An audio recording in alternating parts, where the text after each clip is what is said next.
Subscribe करू मधेश फन YouTube channel के नया नया मैथिली कॉमेडी वीडियो सब देखा के लागी आ साइड में रहल घंटी के बटन से दबा दियो नया नया वीडियो के जानकारी पावे के लागी।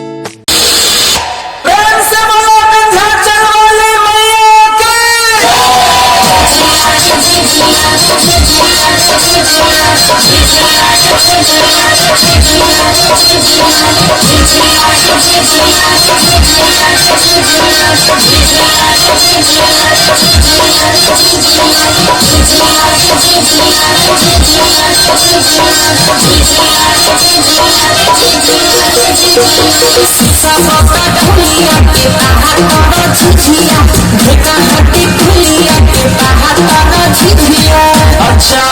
तो फिर का हो सके शीशा बता ढुलिया के बाहर कर झिझिया बेटा हटी ढुलिया के बाहर कर झिझिया छापा सुगौली के बाहर कर झिझिया मोतिया मोती हारी के बाहर कर झिझिया बीचे बीचे लगा गेला बोलो सखी बीचे बीचे लगा गेला साचो का बीचे बीचे लगा गेला आना के सब भटरी डालिया भटरी डालिया बीचे बीचे लगा गेला आने सच भटरी डालिया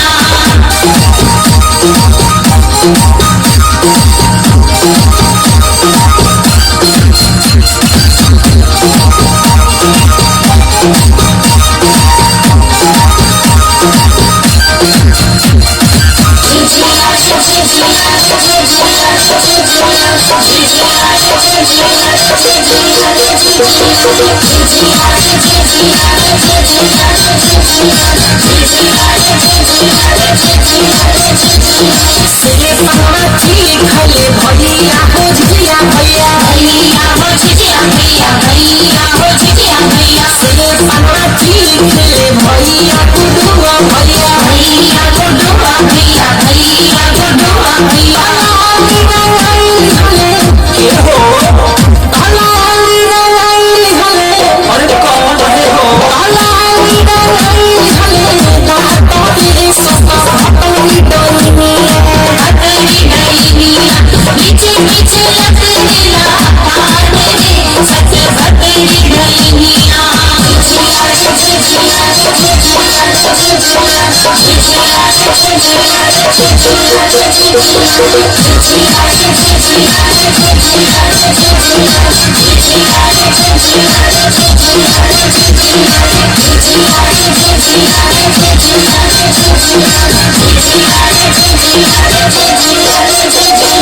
दोनों जनी नाग बनी झिझिया में हमरा झिझिया में हमरा हो झिझिया में हमरा घरों में खाली अपन बेटा आया भाता गाय बेटे माँ भतरा हो बेटे माँ भतरा मोर झिझिया बारा सुटा और 500 तिरके मोर झिझिया बारा सुटा माँ भतर कटरी मोर झिझिया बारा सुटा वाला रोने सब भतरी डोली पीछे पीछे लग गेला आने रे सच भटरी डोलिया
पीछे पीछे लग गेला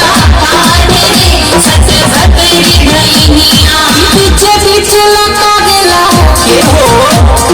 पीछे पीछे लगा गेला और